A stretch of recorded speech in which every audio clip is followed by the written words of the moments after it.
Welcome to Scrolling to Death. I'm Nikki, and today I'm joined by Julie Scelfo, who is a former New York Times staff writer, a media ecologist, and a mom of 3, and most recently the founder of Mothers Against Media Addiction. Hi, Julie. Hi, Nikki. Thanks so much for having me. Of course. I've been super excited to talk to you. You're doing huge things in support of kids everywhere. So let's talk about Mothers Against Media Addiction, which is MAMA for short. So can you tell listeners what is MAMA and kind of why you started this movement?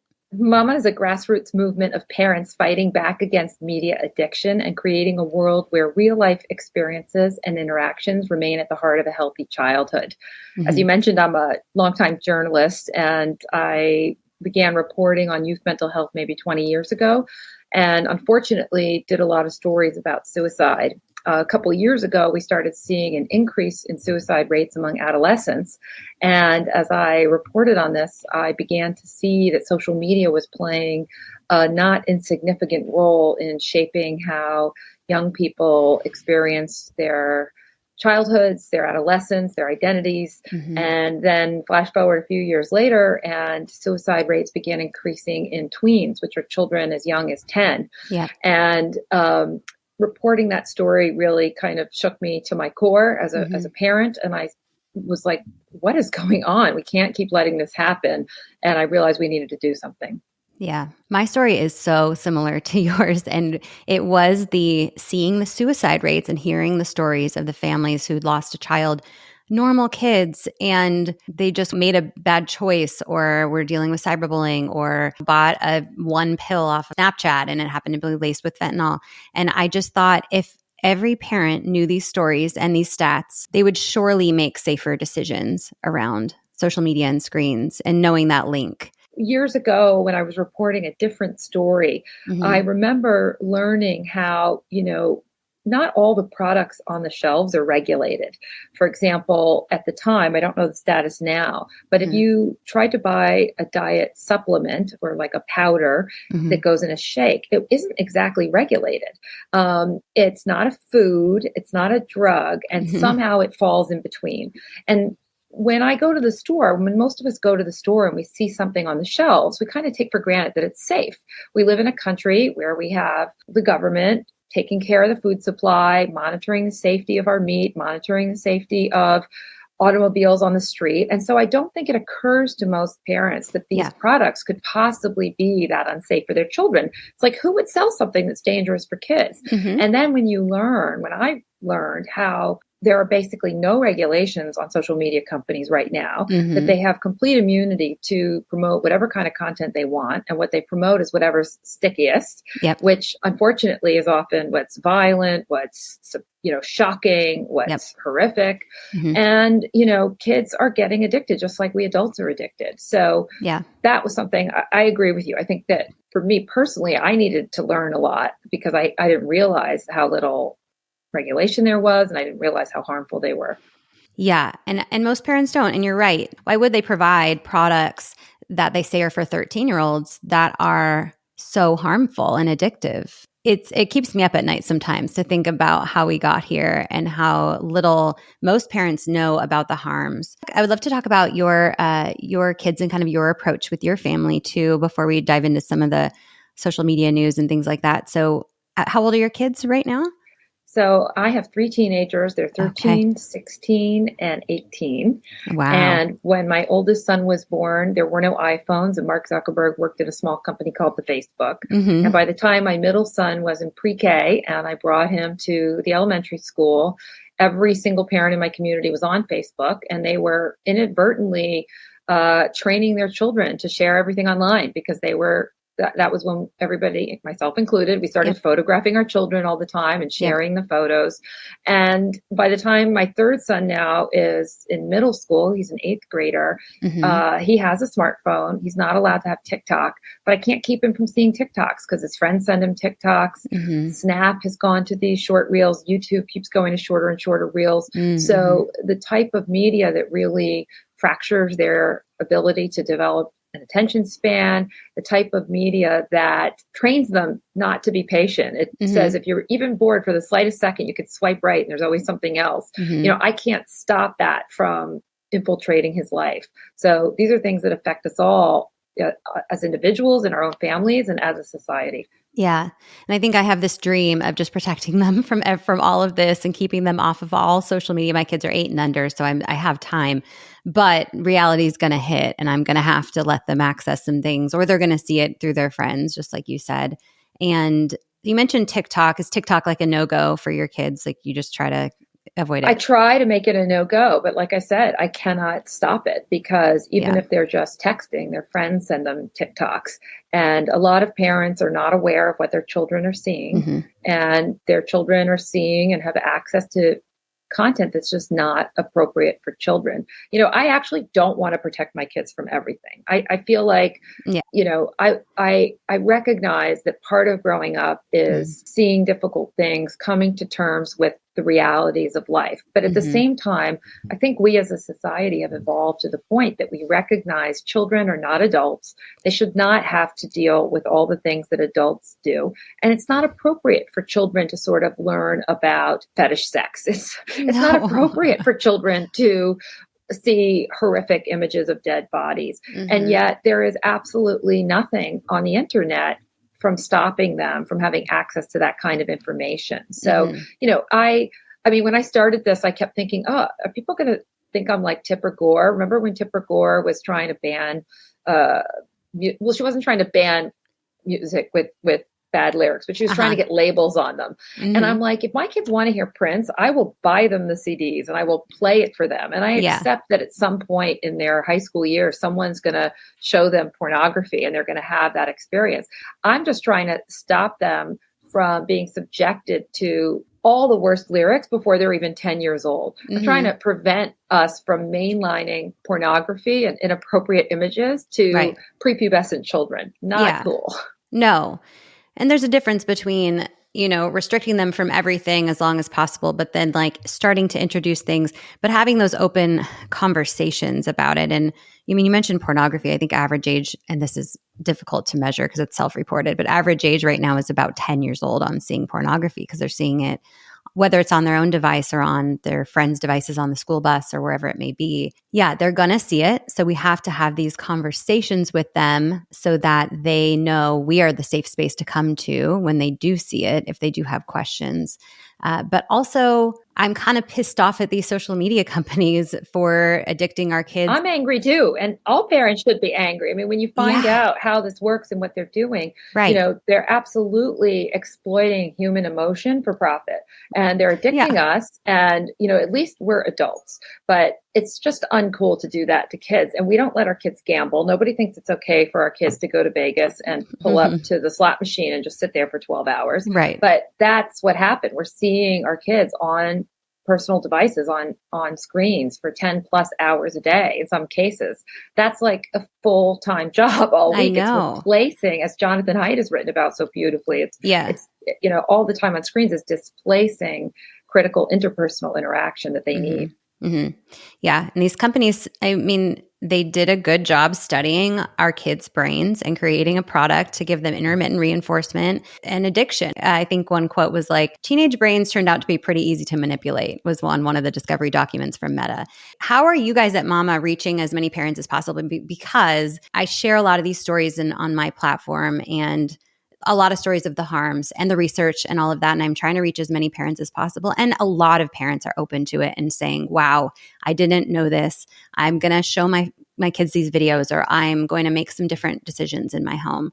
But so many parents are not open to the conversation and are thinking things like, that's not going to happen to my kid. How do we reach the masses of parents that we need to in order to make a real difference when it comes to this? That's why we started Mama, because we realized, there are a lot of people in the tech reform space who've been waving their hands and trying to get attention. Yeah. And, my first love is being a journalist and writing long form articles, but people aren't even reading the way they used to. So I can keep writing 3,000 word articles about this stuff, but I don't think people are reading them. So Mama is forming local chapters. We're enabling parents to create a local chapter where people will meet in person on a semi-regular basis, where they can get information, They can talk, they can share their concerns and hear one another, and then also get action items that we can do together to try to make the change that we need to see. One of the things that Mama's working for is a way for the day policies for smartphones in schools. There was yet another study this week that shows simply by removing the smartphone from the school environment, grades go up, happiness goes up, mental health problems go down. It's absolutely crazy that we let children take smartphones to school. And as I say to audiences sometimes, it's like when you're packing your child's backpack in the morning, how many of us go over to it and we add in, a slot machine, a stack of pornographic magazines, some DVDs, right, some catalogs, some games, and we're like, okay, go learn something. Like, no. Yeah. So teachers across the country report that students who have their phones in class can be seen browsing Netflix, shopping, doing all of these things that they're not supposed to be doing. And it's a distraction. And it's coming at a cost to our society. Reading and math scores are at their lowest level right now than they've been since we started measuring in 1971. It's not good.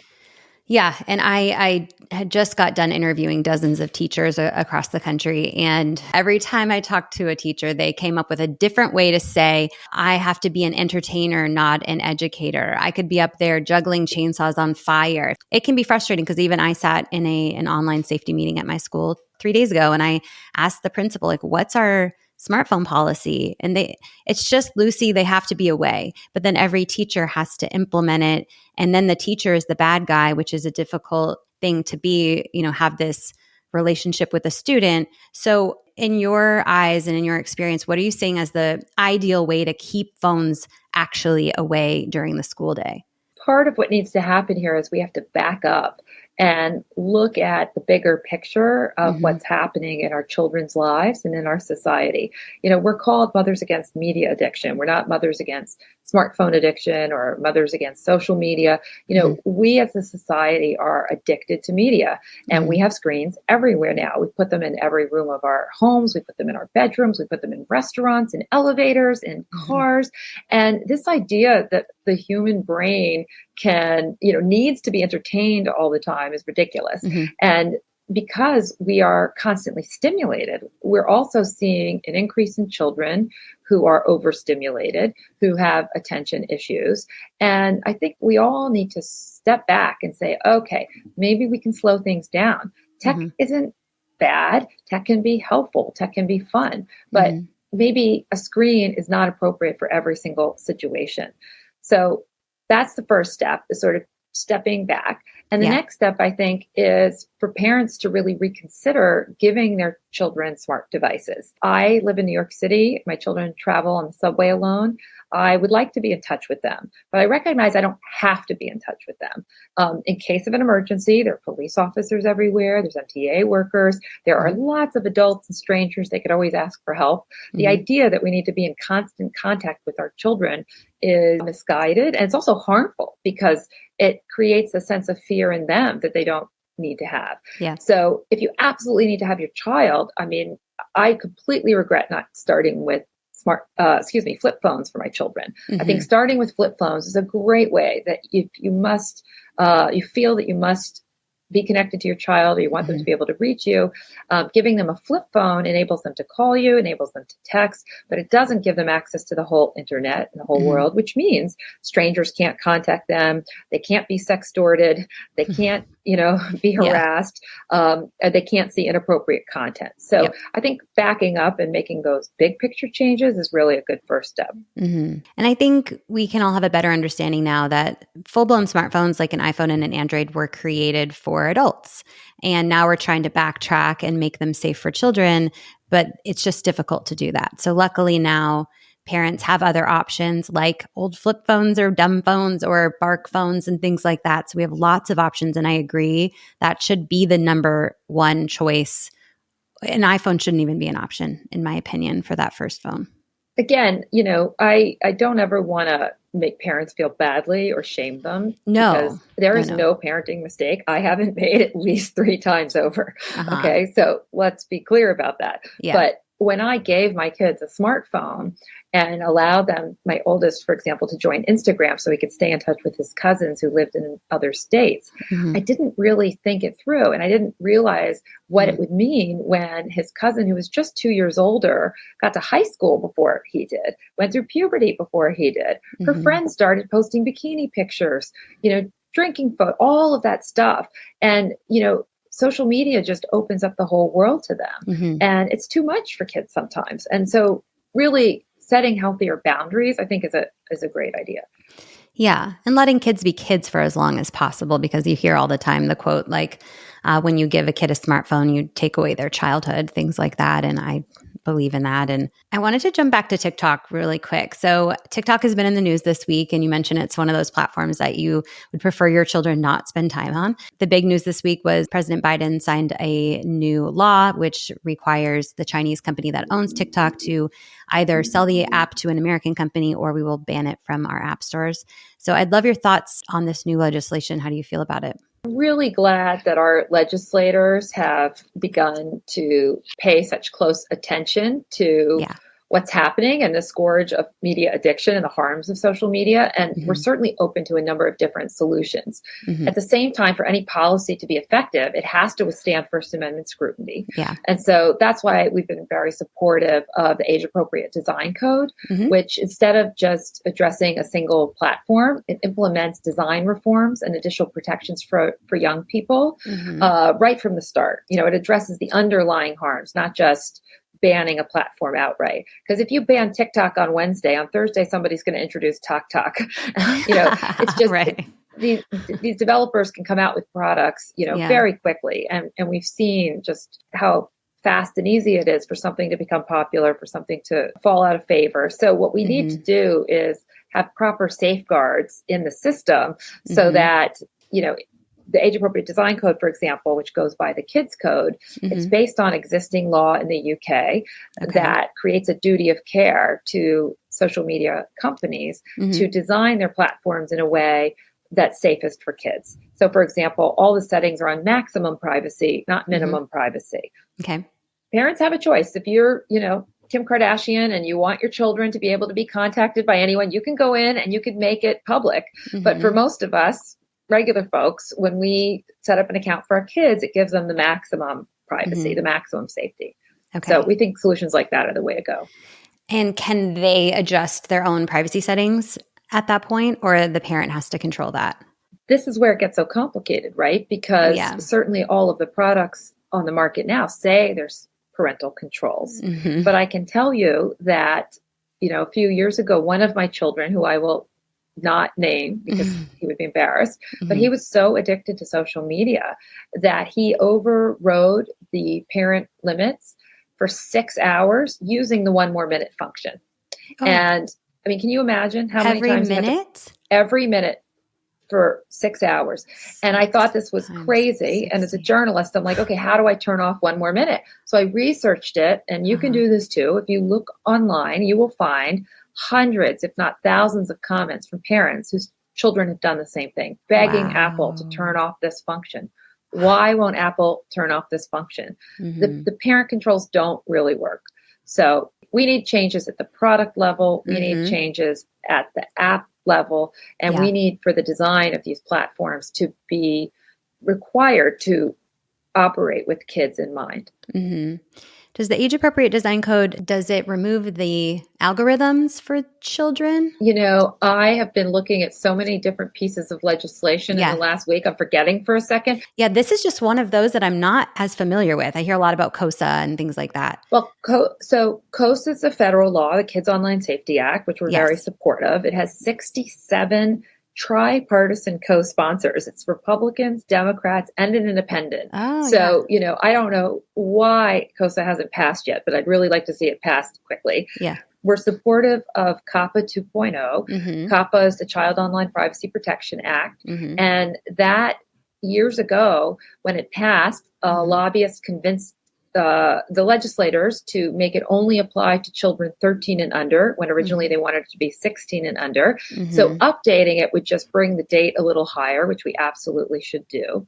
And the kids code, which is the age appropriate design code, that not only affects privacy settings, it creates a duty of care. And I believe it does for social media products that are used by a large number of people to not have endless scroll, which is a feature that is bad. Is part of what keeps you addicted. But again, apologies if that's not exactly right. There's a website people can go to, and I'm going to look it up while we talk, but it has all the details there. What do you think about the age limit being 13 for social media? And right now we have some states adjusting that and trying to implement actual age verification. What do you feel like is the best solution for what age kids should access social media and how to verify their actual ages? Well, when it comes to ages, I think that our Surgeon General is a really good example for us. And he has said that he won't even consider giving his children a smartphone till they're in high school. I know that Jonathan Haidt has made a very good evidence-based argument for why no child under 16 should have a smartphone. Let them get through puberty. Let them get through that very challenging developmental time in their lives. And I have heard from people in the tech world that some folks who work inside social media companies think it should be outlawed for anyone under 16, and some think it should be anyone under 18. So when I hear that, it's a very challenging thing for us as parents, because we want good relationships with our kids. We certainly want them to be able to communicate with their friends and stay in touch with friends. But again, that kind of comes back to Mama's mission statement. And that's why we're working on creating a world where real life experiences and interactions remain at the heart of a healthy childhood. If your kids are chatting a little bit on text so that they can go meet in the park, that's one thing. But if they're living their entire lives online, that's another thing. Yeah, I agree. And I love that you guys help to bring moms together to have these moms and dads to have these conversations because that can be the barrier. So if your kids, all their friends are on social media and chatting there, they're going to feel left out. It's going to be put pressure on you to let them have access to smartphones and social media. But if you've already communicated with the group of parents and you've all decided to withhold social media till a certain age or give them, dumb phones or bark phones, then that pressure is less. So tell me, with Mama, how do you help to connect parents together to have these discussions? So our website's JoinMAMA.or. And when you sign up there, it goes to our organizing director, and we comb through all of the messages that we receive to identify people who are interested in starting Mama chapters, hosting kickoff parties in their states, and those who just want to be connected to our messages and learn about Mama activities. We provide training for Mama chapter leaders. These are moms or dads, or we're not only for parents, we're actually for allies and anyone who cares about kids, because everyone's an aunt, an uncle, teacher. You don't have to be a parent. Not everybody's a parent, and they still care about the well-being of kids. So we then connect people in a local community so they can start meeting. And we are hard at work getting ready to roll out some more infrastructure that's going to allow us to more quickly connect everybody. But I'm not ready to announce that yet. So okay. I think this is the key element here, is connecting caregivers, parents, concerned people together to have these conversations and educate each other and share stories and share what's worked and hasn't worked to make a bigger impact on the world and how we're introducing screens and social media to our kids. I want to note, you mentioned Jonathan Haidt a couple times. So his book is called The Anxious Generation. I highly recommend everyone read that book. And if you don't want to read a whole book, go read his articles. John gave an excerpt of the book to the Atlantic magazine that you can go read. And I've written many articles on very specific topics about, for example, one feeling that parents have, which I understand, is sort of worrying about school shootings. We live in a time where that happens, and parents think, oh, my kid has to have a phone in case of a school shooting. Well, I reported that out, and I spoke to a lot of security experts, and it turns out a phone might make them more unsafe during a shooting, because what they need in an emergency is for your child to pay careful attention to the teacher, to the law enforcement officers, security professionals who've been trained what to do. And sometimes if your child's on a phone and distracted, they're not going to be paying full attention. So, parents have this idea that the smartphone is somehow going to keep them safe, and it doesn't actually work like that. But I have a lot of articles too that they can find. Thank you for digging into that, because I literally had someone ask me again today, or mention my kid's going to have a phone on them, on Instagram, a comment, my kid's going to have a phone on them because of a school shooting. I want them to be safe. And I have a hard time not responding in a short comment to that, because it is complicated to describe. But I've also been told, just like you have researched, that it does make them more unsafe. And so I thank you for digging into that. I'm going to pull that article and maybe do a little update on it, because I think it's important for parents to really understand why it makes them unsafe. Well, it was funny. Actually, a mama member shared at one of our meetings when she joined Mama. She said she's not sure she agreed on that point. She thinks that smartphones have brought so many headaches to her life, but the only good thing about them was that she could stay in touch with her children at school in an emergency. And then she was alerted that the school was having a safety drill. And her son didn't know that it was a practice, and texted her that he was scared because this thing was happening. And he proceeded to text her throughout the entirety of the drill. And she was like, you need to get off and pay attention to your teachers. And he kept wanting to talk to her. And she realized there was absolutely nothing she could do to actually help him physically in that situation. And it had been her own anxiety that had said to her, oh, you need to have constant contact, but it didn't actually help at all. So she got up at a mama meeting and said that her viewpoint had actually changed 180 degrees. And that was really interesting to hear from someone. That's a fabulous perspective. Thank you for sharing that. Okay, Julie, so what final advice, what are some things that you really want to get across to parents, so listeners here are parents, when in regard to smartphones or screen time or social media? At the end of the day, social media companies' addictive algorithms and their hunger for profit are fueling an unprecedented youth mental health crisis and putting our kids at tremendous risk. Through the Mama movement, parents are coming together to champion practices and policies that prioritize kids' safety and well-being over big tech. We care about kids before technology. We're taking on a multi-billion-dollar industry that's dumping obscene amounts of money into shutting down any effort to constrain it. But we're not going to stop fighting for our children. That's what makes our movement so powerful. So we invite all of your listeners to join us. Thank you, Julie. And I think everyone should prioritize kids over the technology and the profits that technology brings, including the executives at these technology companies. But they seem to have an imbalance or a misunderstanding of what is important. And thank you and your team for everything that you are doing to push us forward in the right direction here. And I'm happy and grateful to be able to share your message with listeners. And to listeners, thank you for always being open to these conversations. I really believe the more that we know and educate ourselves, the more we can prepare and protect our kids. So, Julie, thank you again for being here today. Thank you for your time, Nikki. Appreciate it. Of course.